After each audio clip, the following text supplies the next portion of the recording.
almost done first package, which means we'll have another quiz, and then we'll have a test pretty soon. Sounds good.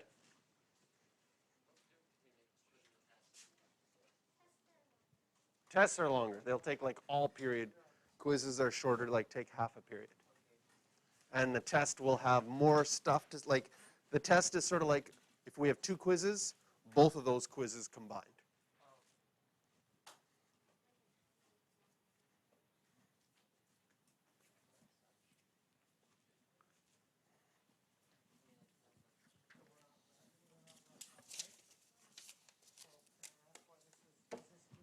Okay, recording started, here we go. Division. So here's a real life example. There's 3/4 of a Coke bottle left. 2 people want to share it. How much does each person get? Well, mathematically, this would be 3/4 divided by 2. And 2 is technically a fraction, 2 over 1. Here's your fraction rule for dividing. Dividing by a fraction is the same as multiplying by the reciprocal. So that word reciprocal, remember when that came up in our mental math? All that means is a reciprocal. All that means is you take your fraction and flip it. Okay?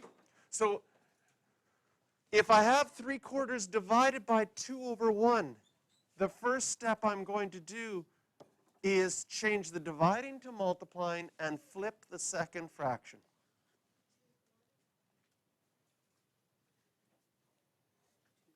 One year I was teaching this with my grade 9s, and we came up with, because reciprocal, we didn't like the word reciprocal.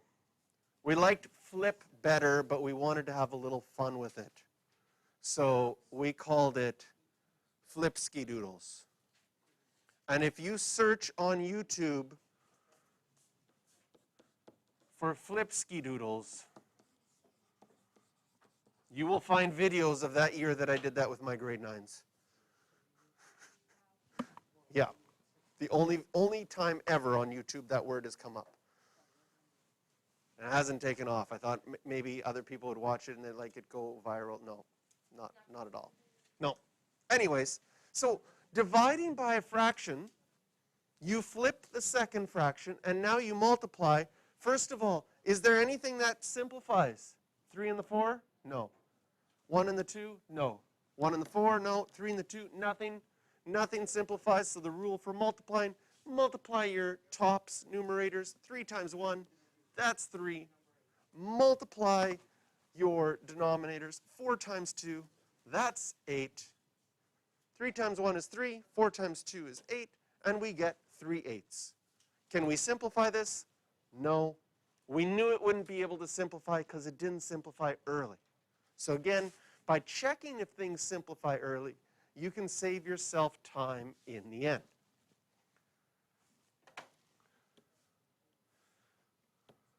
Make these a little bit bigger so you can see them better. All right, let's try these together. So we see that we're dividing fractions. The rule for dividing fractions is to multiply by the reciprocal, which means we multiply and flip the second fraction. So you always have one set of work to show first, where you change it to multiplying, take the second fraction, and flip it. Okay? You're not allowed to do any simplifying along diagonals with dividing. You can only simplify along diagonals and stuff like that when you're multiplying. So now we check, can you simplify anything? 2 on 3, 4 on 3, 4 on 3, 2 on 3? No. So now we multiply our tops. 2 times 4, 8. 3 times 3, 9.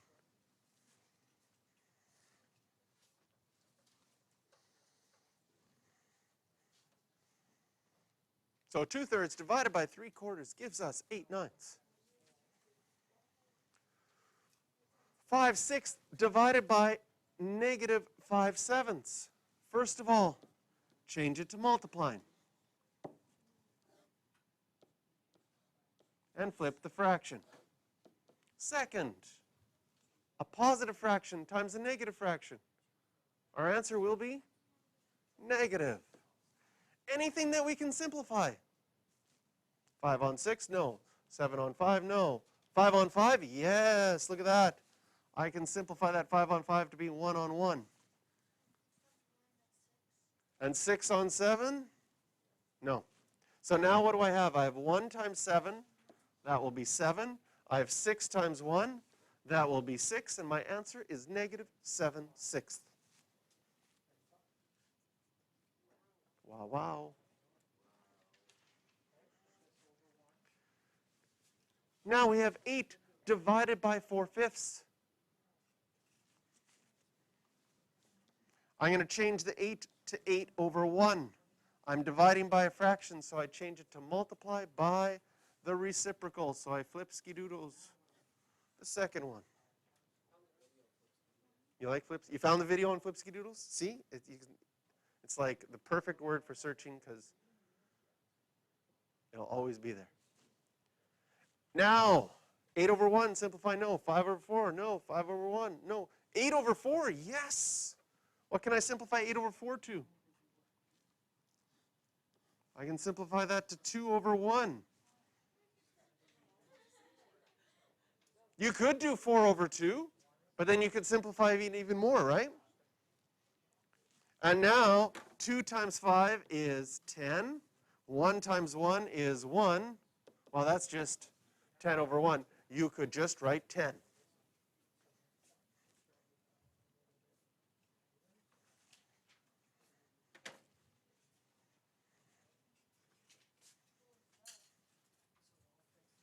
Okay? Now, sometimes I like for you guys to see what do these numbers actually mean. I find that dividing fractions is sometimes very hard to visualize for students. But I'll give you an example for this last one, okay? 8 divided by 4/5. This is like, oh, let's see. You have the recipe for the best hot chocolate in the world. And you make a big pot of hot chocolate. Here we go. There we are. There's our big pot of hot chocolate. A little bit of steam coming out of it. Oh, no, I'm going to use. Is it going to work? No, of course. Smart. Oh, there we go. Well, it looks like I'm burning it. That looks more like smoke. We'll pretend that's steam. Maybe if it had a little bit more white in it. Oh, that looks like marshmallows flying in the air. Anyways, there's our hot chocolate. You happen to make 8 liters of hot chocolate in your big pot. And you buy, this is your marketing scheme. It's very successful. You go out and you sell your specialty hot chocolate at $25 a bottle, but the bottle, it comes in fancy thermos, Yeti. Oh, very nice. Those are expensive, aren't they? Little. And each one of these Yeti bottles holds 800 mils. So you have to pay, you've got a connection, you buy the Yeti bottles for 15, they regularly sell for like way more than that. And then they're like really expensive, aren't they? Like how much would a Yeti thermos cost? $40? Okay, so you're going to sell your hot chocolate at $80 a Yeti bottle. Make a big bucks. So then the question is, if you have 8 liters and you want to fill 800 mils, now 800 mils happens to be 4/5 of a liter. And so your question is, how many of these can I fill up? You're really asking, what is 8 divided by 4/5? 8 liters divided by 4/5 of a liter. We could fill up 10 of them. If we're selling them for 80 bucks a pop, that's 800 bucks. That's pretty good. right? And give them a $5 return if they bring back the bottle, which would be stupid to do that, but maybe somebody would. Okay? Those do look like marshmallows.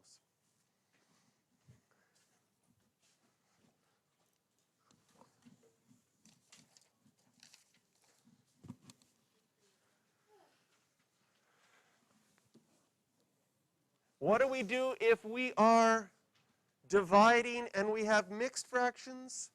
The same thing we do with multiplying and subtracting, and the reason why I said you probably end up using this for adding as well.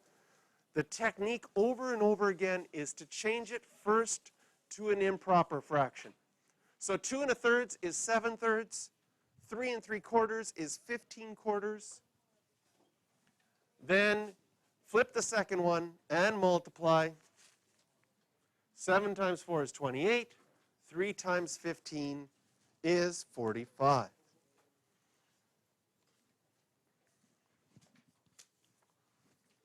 So we will do 2 of these together. Make them a little bit bigger so it's easier to see. So first of all, I would change them to improper fractions. 3 1/5 would be negative 16 fifths. So see what I do there? I do 3 5s is 15, plus 1 more gives me 16. Divided by 2 3/4. Sometimes when we have a negative, we keep brackets just to hold things together. 2 times 4 is 8, plus 3 would be 11. Okay? Now we're dividing. So we change it to multiplying and flip our second fraction. So it was 11/4. Now it's 4 on 11. Do a quick check. Can you simplify anything? 16 on 5? No. 4 on 5? No. 16 on 11? No. 4 on, oh, I did that one already. 4 on 11? No. Nothing simplifies. So we're going to get some big numbers here. Next, negative times a negative. Positive. 16 times 4. 64.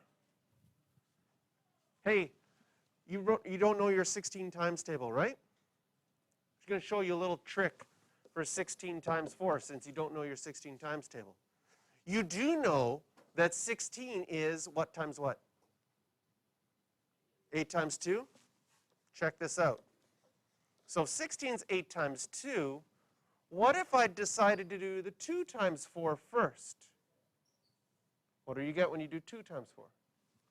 You get 8. And now I changed it back into your times table. 16 times 4 is the same as 8 times 8. That's like factoring your numbers and your factors of a number. This can be a very helpful strategy when breaking up and figuring out multiplication, because you're like, oh, 16 times 4 I don't know, but 8 times 8 I do. And then playing around with the numbers, you could realize that they're the same. Okay, sorry, I get excited about number things like that. Then 5 times 11. Hello?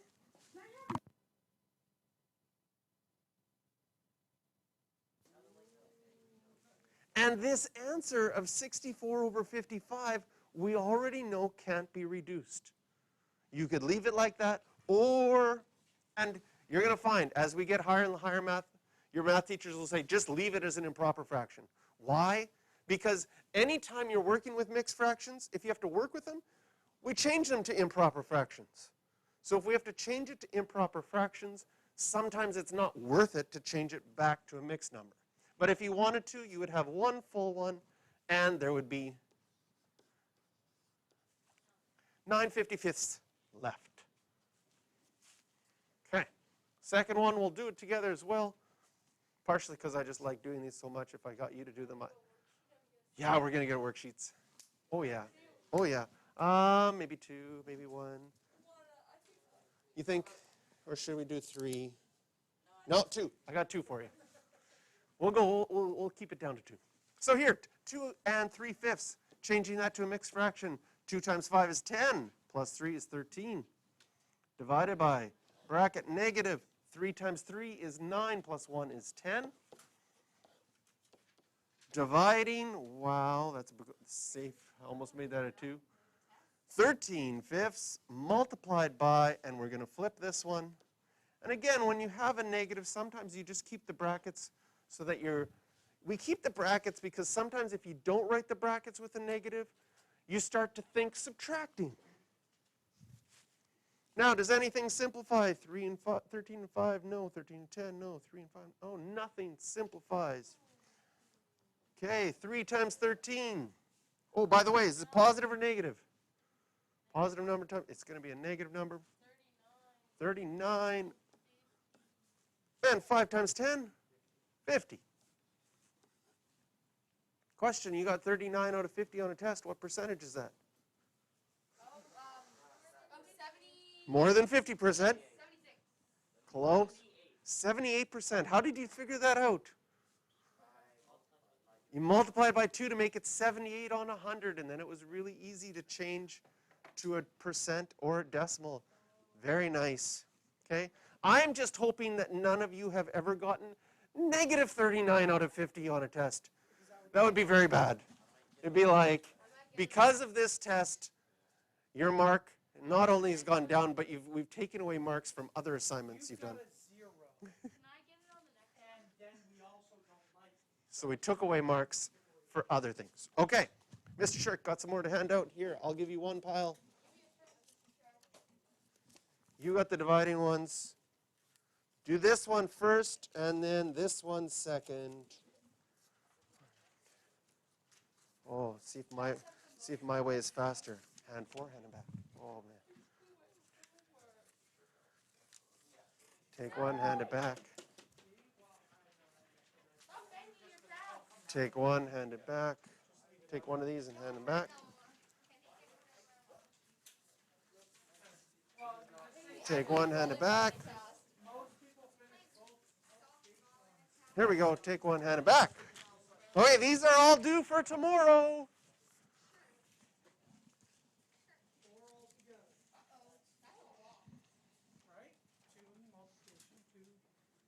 Yep.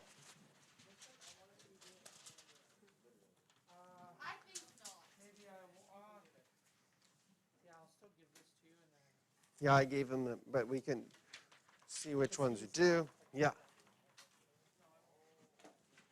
Yes, sir, Neil. Mm-hmm.